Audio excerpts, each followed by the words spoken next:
This is the reading. This reading is from the book Bowling Alone by Robert Putnam. An excerpt from the chapter entitled Democracy. Playwright Oscar Wilde is said to have mused, "The trouble with socialism is that it would take too many evenings." Yes, fair enough. But how many evenings does liberal democracy take? The democratic self-government requires an actively engaged citizenry. That democratic self-government requires an actively engaged citizenry has been a truism for centuries. Not until the middle of the 20th century did some political theorists begin to assert that good citizenship requires simply choosing among competing teams of politicians at the ballot box as one might choose among brands of toothpaste. Mm-hmm. The ideal of participatory democracy has deep roots in America. You can't raise it. This is. You want to go higher? No, I don't want it to wiggle. Oh, I don't know. I'll just hold it here. That wouldn't be distracting. Try the lower no, that wouldn't one. be distracting. The lower one. Hold on. Forgive us. Oh, this is on camera. I hadn't planned on this, but it's interesting. That seems good. Can you raise it? Can you? While you're here. Or lower. That's perfect. Just stay there. That's fine. That's fine. Only in Unitarian.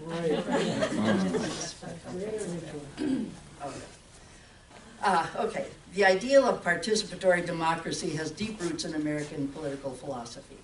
With our experiment in democracy still in its infancy, Thomas Jefferson proposed amending the Constitution to facilitate grassroots democracy.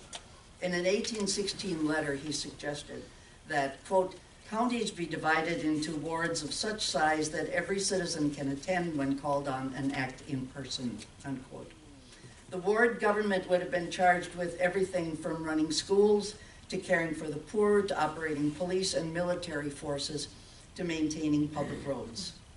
Jefferson believed that quote, making every citizen an acting member of the government and in the offices nearest and most interesting to him will attach to him by his strongest feelings to the independence of his country and its Republican Constitution.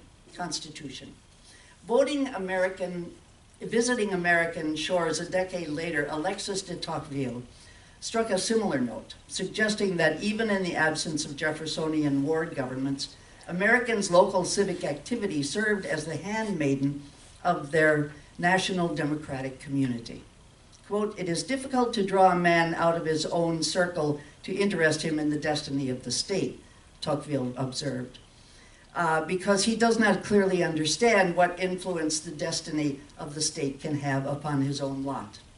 But if it is proposed to make a road cross the end of his estate, he will see at a glance that there is a connection between the small public affair and his greatest private affairs, and he will discover, without its being shown to him, the close tie that unites private to general interest, unquote. British political philosopher John Stuart Mill had lauded the effects of participatory democracy on character. Without shared participation in public life, Mill wrote, a citizen never thinks of any collective interest of any objects to be pursued jointly with others, but only in competition with them, and in some measure at their expense.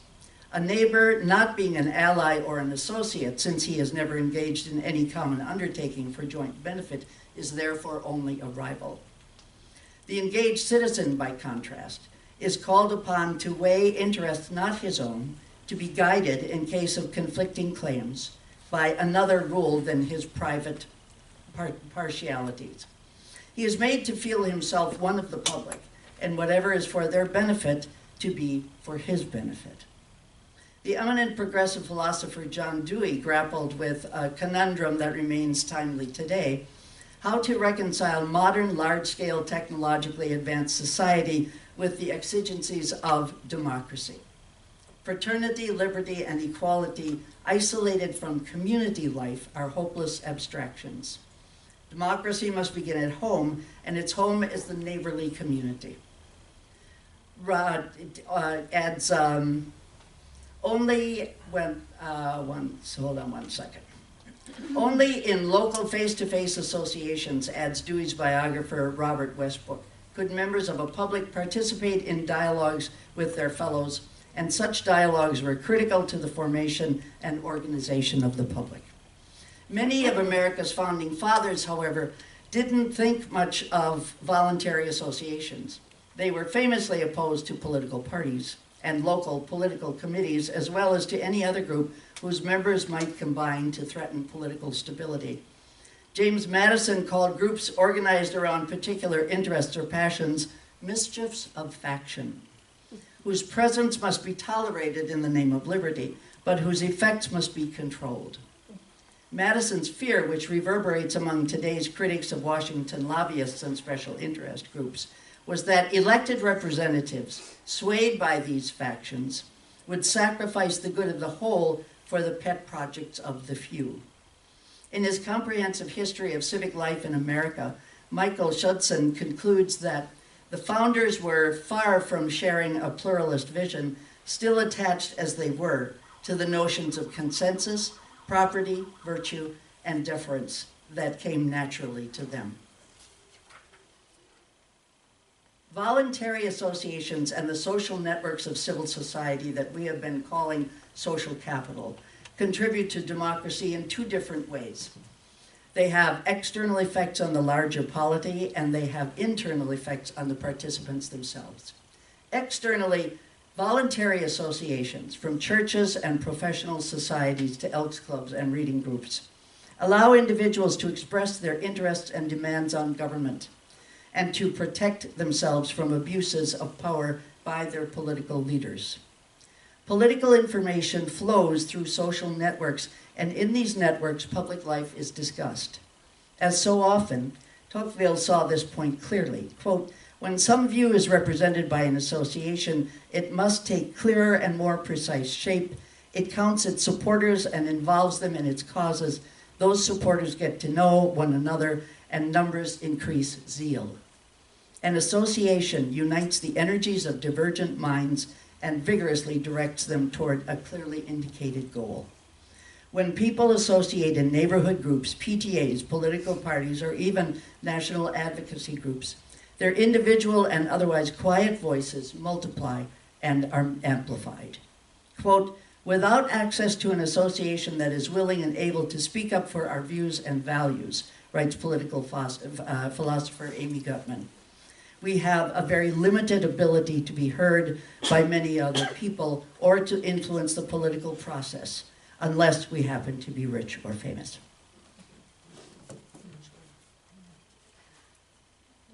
I would like for us now to take just a moment of silent meditation.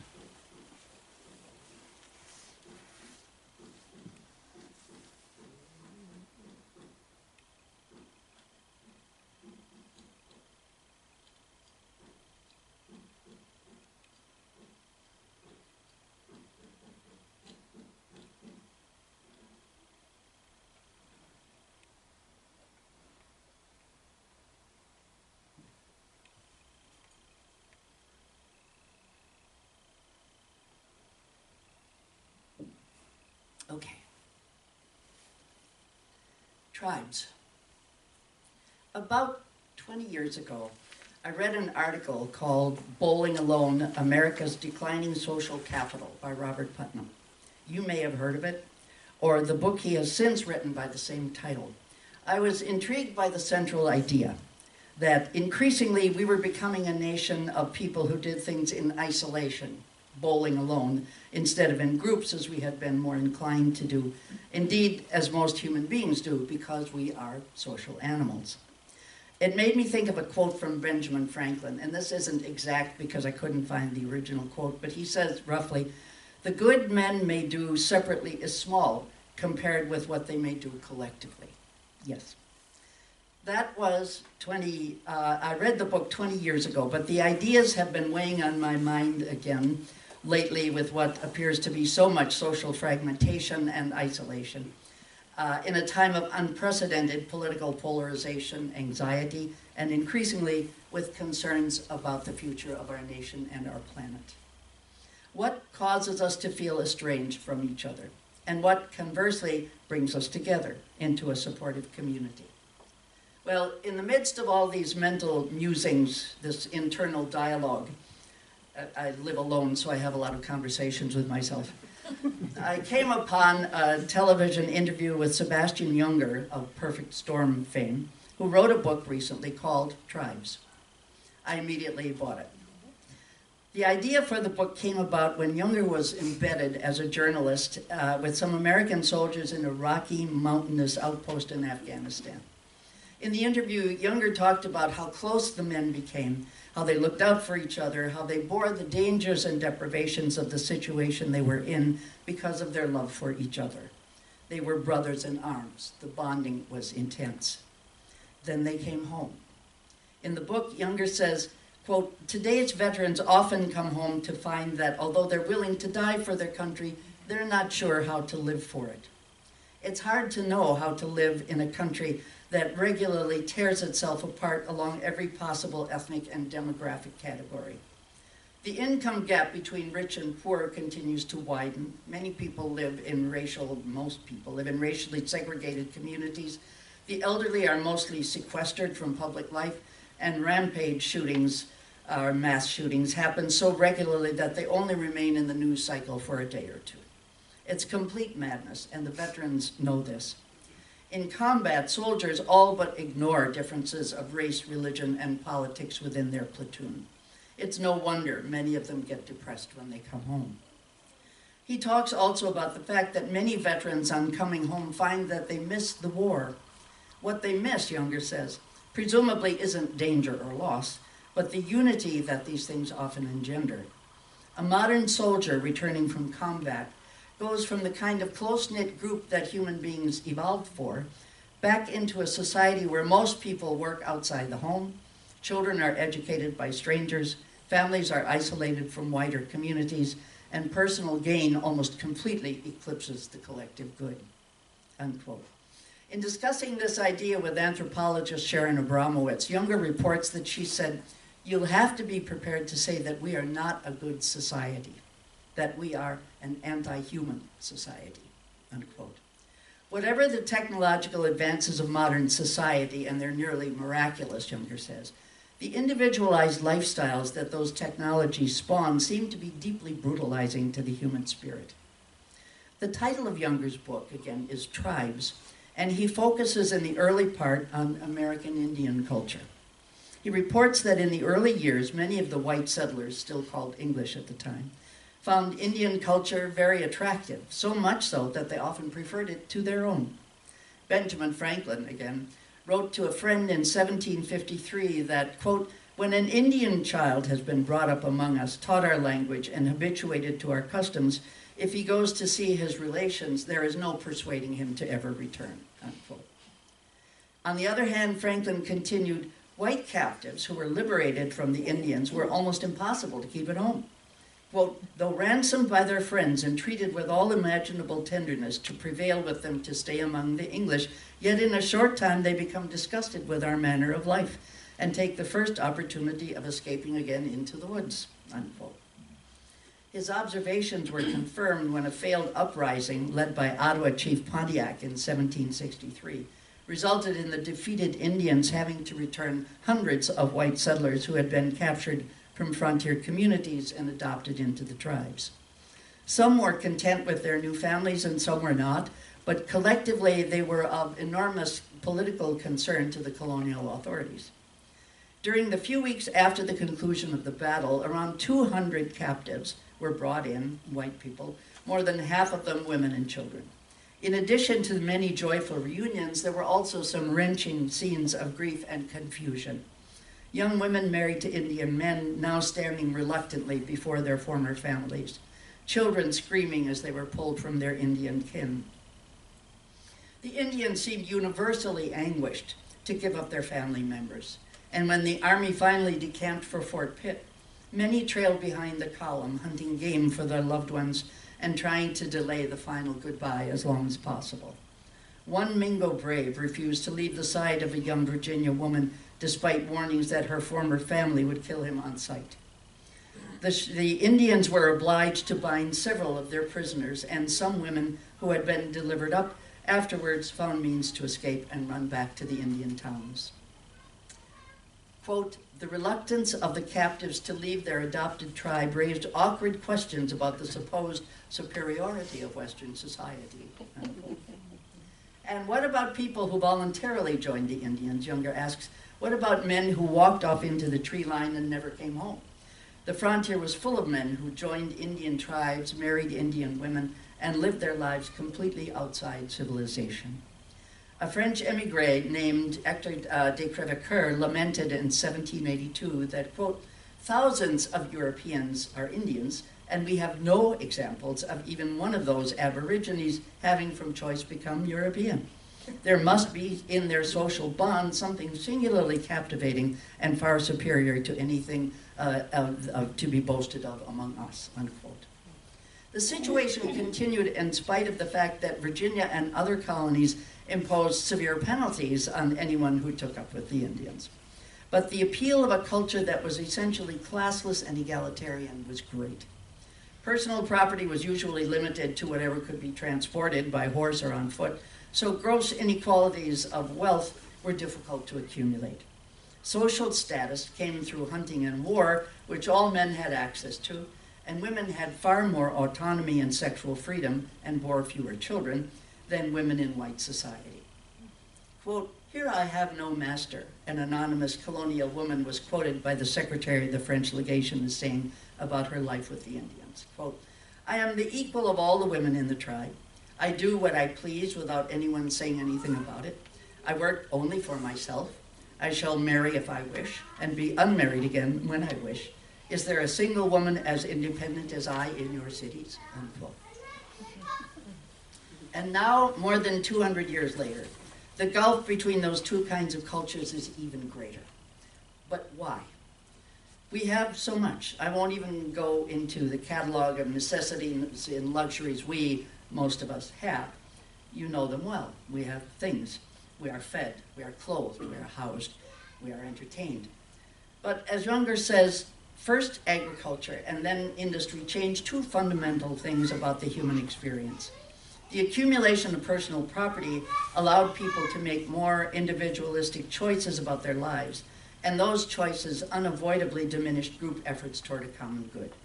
And as society modernized, people found themselves able to live independently from any communal group. A person living in a modern city or suburb can, for the first time in history, go through an entire day or an entire life, mostly encountering complete strangers. They can be surrounded by others and yet feel deeply, dangerously alone. The evidence that this is hard on us, he says, is overwhelming. Although happiness is notoriously subjective and difficult to measure, mental illness is not. And numerous cross-cultural studies have shown that modern society, despite its nearly miraculous advances in medicine, science, and technology, is afflicted with some of the highest rates of depression, schizophrenia, poor health, anxiety, and chronic loneliness in human history. As affluence and urbanization rise in a society, he says, rates of depression and suicide tend to go up rather than down. Rather than buffering people from clinical depression, increased wealth in a society seems to foster it. What we do not have, it seems clear, is each other. And that takes us back to Robert Putnam and Bowling Alone. Reading Younger's book kept triggering echoes of that article by Putnam that I read 20 years ago. So I bought that book, and I buy a lot of books, and found that it is a perfect complement to tribes.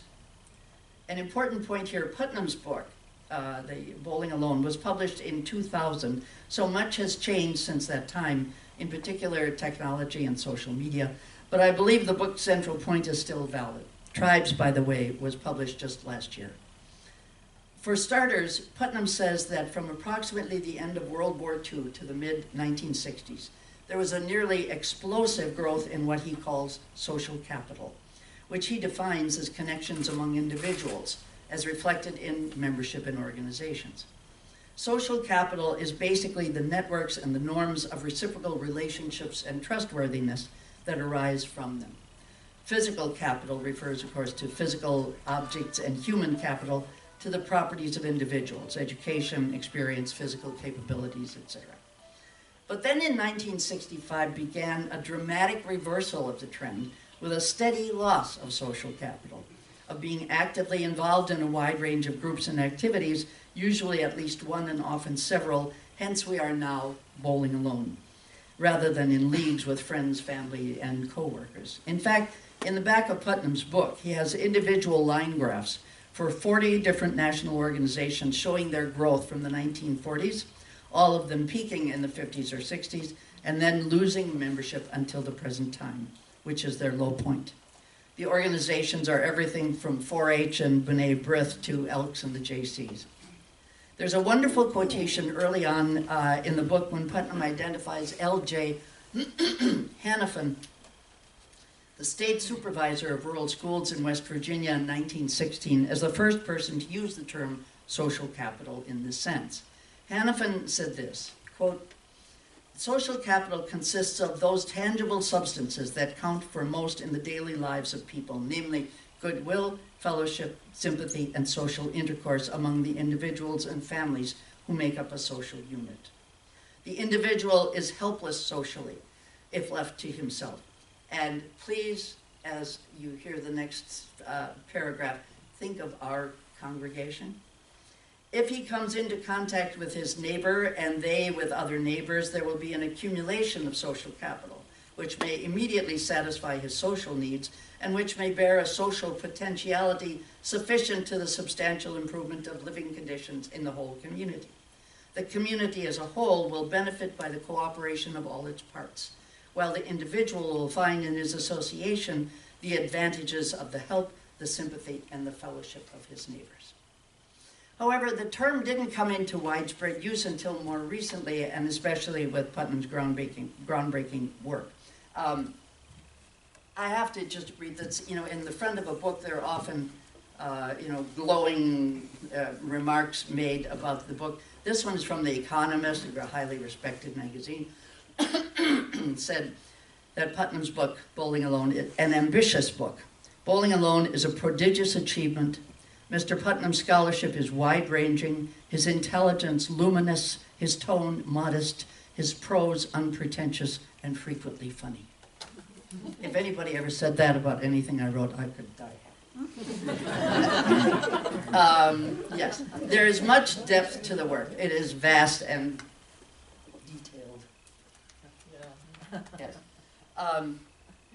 So I will limit myself to just a few major points, because you don't want to stay here for the next 12 hours. First, he points out that social capital, quote, can be simultaneously a private good and a public good. Some of the benefits from an investment in social capital go to bystanders, while some redound to the immediate interest of the person making the investment. For example, service clubs like Rotary or Lions mobilize local energies to raise scholarships or fight disease at the same time that they provide members with friendships and business connections that pay off personally. In addition, he says, networks of community engagement foster sturdy norms of reciprocity. I'll do this for you now in the expectation that you, or perhaps someone else, will return the favor. But it was famed New York Yankee catcher Yogi Berra, Putnam says, who offered the most succinct definition of reciprocity. If you don't go to somebody's funeral, they won't come to yours. It's Yogi. Another example from the book is the t-shirt slogan used by the Gold Beach, Oregon Volunteer Fire Department to publicize their annual fundraising effort. T-shirt read, "Come to our breakfast and we'll come to your fire." Effective. So it is clear that the social bonds that unite us are vital to our comfort, our functioning, our effectiveness as individuals and citizens, but ultimately to our very survival. Yet those bonds have been loosening, even breaking.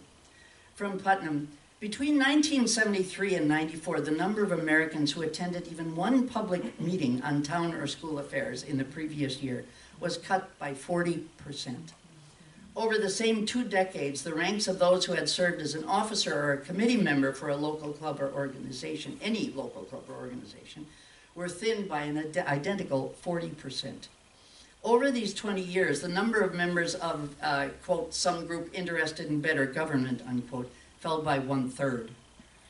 Like battlefield casualties, he says, dryly reported from someone else's distant war, these unadorned numbers scarcely convey the decimation of American community life they represent. In round numbers, every single percentage point drop represents 2 million fewer Americans involved in some aspect of community. So the numbers imply we now have 16 million fewer participants in public meetings about local affairs, 8 million fewer committee members, 8 million fewer local organizational leaders, and 3 million fewer men and women organized to work for better government than we would have had if Americans had stayed as involved in community affairs as they were in the mid-1970s. I know that my time is short and the book is long, and I am agonized over all of the important points I'm not making with you, but I will say just this one thing about Putnam. One of his chapters is called What Killed Civic Engagement, summing up. And encapsulating his answer in a few words, it is this: the vast generational change with the inevitable and steady loss of activist baby boomers who were responsible for the boom in civic involvement. They are being replaced by the increasingly less involved younger generations. Putnam estimates that that makes up half of the loss. Next, the huge role that television has come to play in our lives over these decades.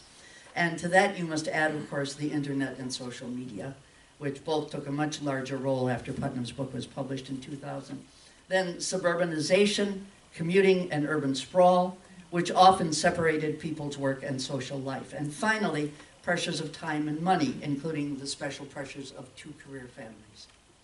And yes, Putnam also has proposals for how to turn around the death spiral that social capital appears to be in, but time does not allow me to go into those. However, I do strongly recommend reading the book. What I will say in conclusion is this: both Younger and Putnam agree that in times of crisis, national disaster or man-made, such as happened on 9/11, we come together. We are pulled together out of a profound and ancient need to help each other and be helped. I have thought of that often recently as I observed the growing racial crisis in our country, the unspeakable horror of the killings of black men by police, which has become an almost daily occurrence, the inexcusable and intolerable, I should qualify that, it's of course always been a daily occurrence, it's just never mind, you know what I mean. The seeming inability to deal with the stubborn problems that affect so many black and brown communities, still essentially segregated by practice and habit, if not by actual laws or real estate policies. What has happened to community for them? And are we not all a part of the same community? And if not, why not? In Fond du Lac, as you know, we began the Humanity Project, Telling the Untold Story, as a way to ask and seek answers to those questions. We reached out to our community and asked people from local government, schools, universities, churches, and organizations to come together and talk about those issues. We do this not only for ourselves and our community, but out of concern for our children and grandchildren, who are growing up and will live in communities far more multicolored and multicultural than the ones we live in now.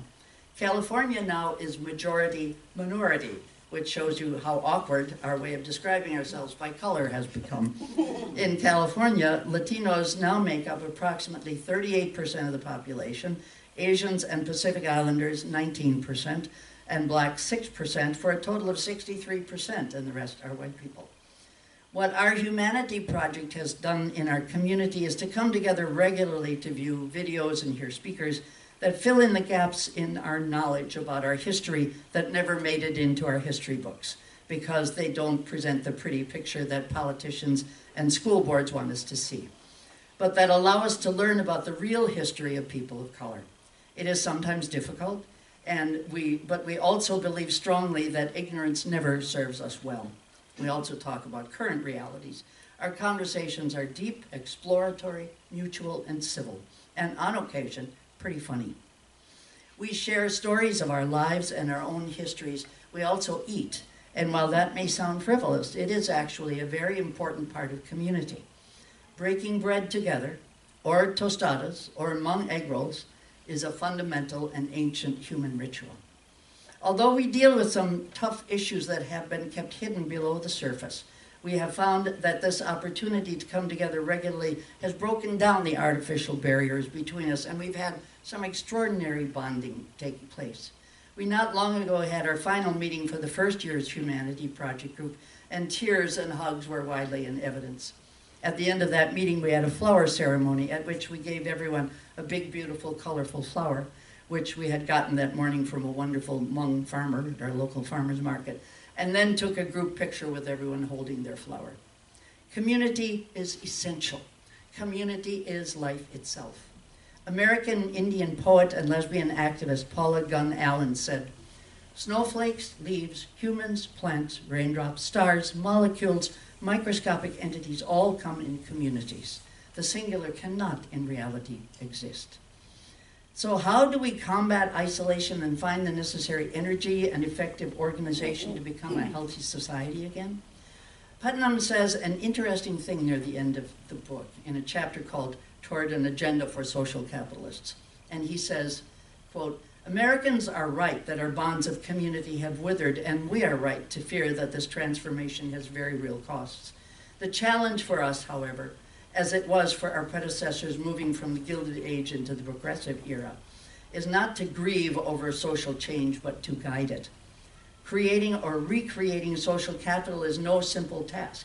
It would be eased by a palpable national crisis like war or depression or national disaster, but for better and for worse, America at the beginning of a dawning century faces no such crisis." Putnam wrote that in 2000. Can we agree that that's no longer a problem? That we do actually have a crisis that can motivate us to action? So then let's do it. Our Open Circle mission statement says that we want to be a transforming presence in our community. Well, my friends, there's no time like the present. As activists have said for many decades, don't agonize, organize. Join groups, start groups, support groups, collaborate with groups. And by the way, Putnam says that all group activity is important. So also join reading clubs that don't only read about politics. Join cooking clubs, join choral and dance groups. I strongly recommend the dance groups. That the more we social animals come together, the more our energies reinforce each other and grow. But for those of us who want to be more actively and overtly political, there are multiple options. One recently, excellent one, is a workbook, and Linda, where are you, Linda? Linda knows about this. And recommended it to me. One excellent one is a workbook for activists called Indivisible, written by former progressive congressional staffers who watched the Tea Party beat back President Obama's agenda. Indivisible is available online, and Rachel Maddow recommended it the other night too. But there are many others. As for those concerned about our talking about politics in a church with a tax-exempt status to protect, keep this in mind. We not only have a right to be political as a part of our commitment to the 7 principles of Unitarian Universalism, we have an obligation. The introduction to the real rules about political activity from the National UUA website begins with these words. Religious individuals and groups have played a prophetic role in public life throughout history by calling attention to oppression, demanding change, and holding leaders and institutions accountable for their actions and policies. While this is still true in the United States today, too many people are under the false impression that religious organizations cannot have a voice in the public policy arena as a result of the constitutional separation of church and state or Internal Revenue Service regulations.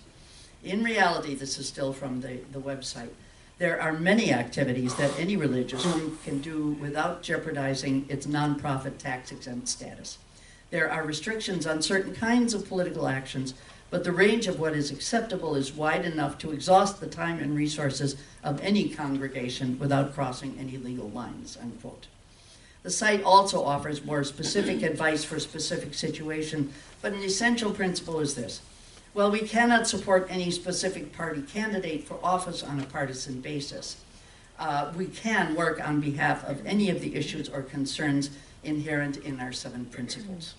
So, study, read, become knowledgeable, talk with friends about issues you may not have discussed with them before, hold house parties, participate in demonstrations, go to the Women's March on Washington January 21st. Scott's going. January 21st, the day after the inauguration. There's work to be done. We're ready. There's work to be done. We're ready. Let's do it. So may it be.